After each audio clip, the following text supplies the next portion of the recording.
如果你最近一直在关注张凌赫的新剧动态，那么今天这个消息真的很难让人淡定。张凌赫可能要变了，不是造型变了，也不是简单的换了一个人设，而是他这一次可能真的要挑战一个让观众又爱又恨，甚至可能被骂到热搜的角色。而这部作品就是最近持续引发讨论的《Revenge》。更让粉丝意外的是，关于张凌赫在剧中的角色，目前流传出来的信息显示，他或许不再是大家熟悉的那种温柔、深情、保护女主的标准男主。相反，他可能会成为一个充满争议，甚至让观众一开始非常讨厌的人物。等等，张凌赫居然要演万人嫌。如果这件事情最终落地，那绝对会是一次非常大胆的尝试。因为在很多观众的印象里，张凌赫已经和高颜值、轻冷感、深情男主这些关键词牢牢绑定。无论是古装造型还是现代角色，他经常给人一种距离感很强，却又非常有吸引力的感觉。所以，当这样一位演员突然挑战一个可能被观众讨厌的角色时，第一反应当然是震惊。但仔细想想，这或许恰恰是一个非常聪明的选择。为什么？因为一个演员真正想要证明自己的时候，最容易突破的方式就是主动撕掉自己身上的标签。而 Revenge 可能就是张凌赫一次非常重要的尝试。目前围绕这部作品最让人好奇的，并不是简单的爱情线，而是张凌赫和陆羽瀟角色之间的关系。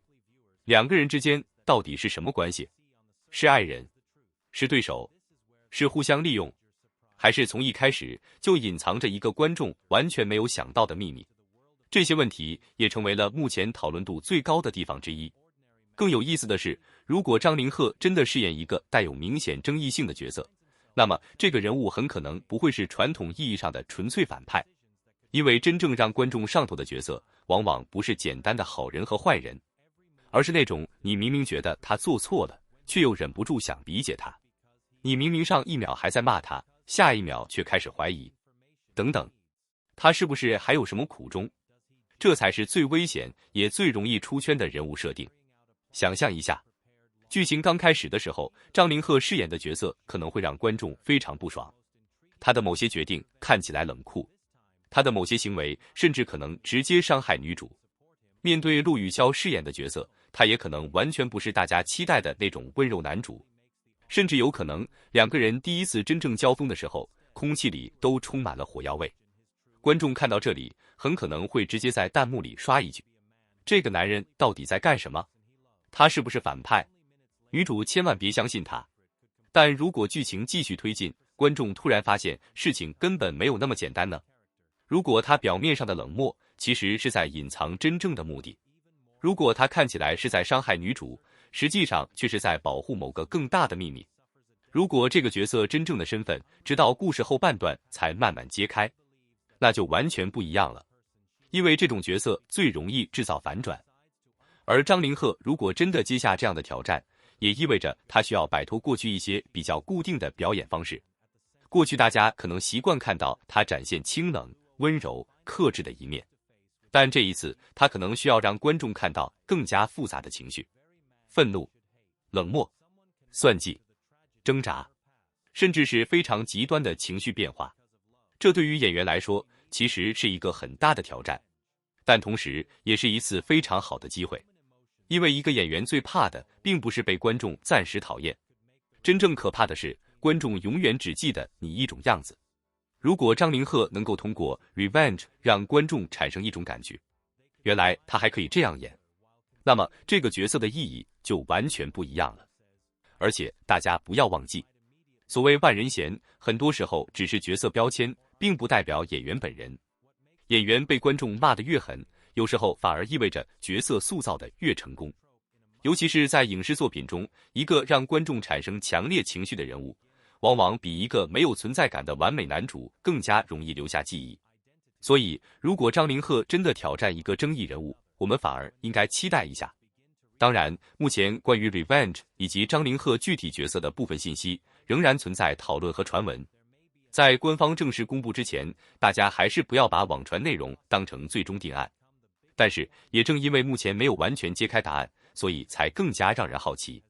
如果最终确定张凌赫出演，而且这个角色真的和传统男主完全不同，那么这部剧的看点可能就不仅仅是爱情线了。真正值得期待的是人物之间的心理博弈，尤其是张凌赫和陆羽骁之间，一个可能隐藏着秘密，一个可能不断追寻真相。两个人到底会从敌对走向理解，还是从相爱走向决裂？如果他们之间存在感情，那么这段感情究竟是真实的，还是从一开始就夹杂着目的？而如果张凌赫饰演的人物真的成为了观众口中的最讨厌角色，那么最大的悬念就出现了，他到底是真的坏，还是只是被误解？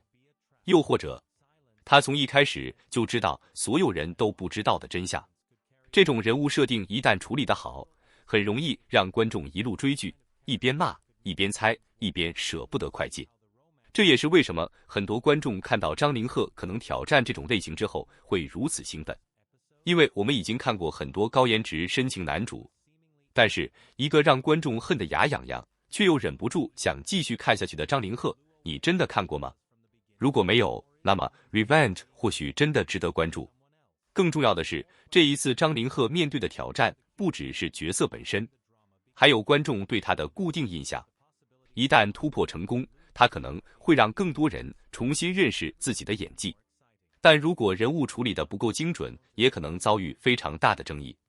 所以这一次其实是一场双向挑战，对演员来说是挑战舒适区，对观众来说则是挑战自己的判断。因为你可能会在第一集讨厌这个男人，到了中间开始怀疑自己，最后才突然发现，原来我们从一开始就看错他了。当然，这只是目前根据相关讨论和角色设定进行的推测，真正的剧情究竟是什么，还要等待官方消息以及作品播出之后才能知道。但不得不说，如果张凌赫真的接下这样一个复杂、黑暗、充满争议的角色，那确实可能成为他演艺道路上的一个重要转折点，从让人心动的男主到让人抓狂的争议人物，从被观众喜欢到可能被观众疯狂吐槽。这一次他究竟会让大家惊艳，还是让大家彻底破防？答案也许就藏在 Revenge 里。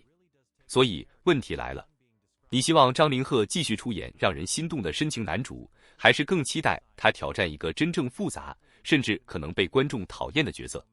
如果是你能接受他在剧中黑化吗？又或者你更想看到他和陆羽骁之间产生一段完全出乎意料的关系？欢迎把你的答案留在评论区。如果你也正在关注张凌赫、陆羽骁以及 Revenge 的最新动态，记得点赞、订阅频道并打开通知。后续如果有新的演员消息、角色爆料、剧情动态或者官方确认，我们也会第一时间跟大家分享。因为这一次张凌赫到底是英雄、反派，还是一个连观众都无法轻易定义的人，现在谁都还不能下结论。但可以确定的是，这个角色真的有点不简单。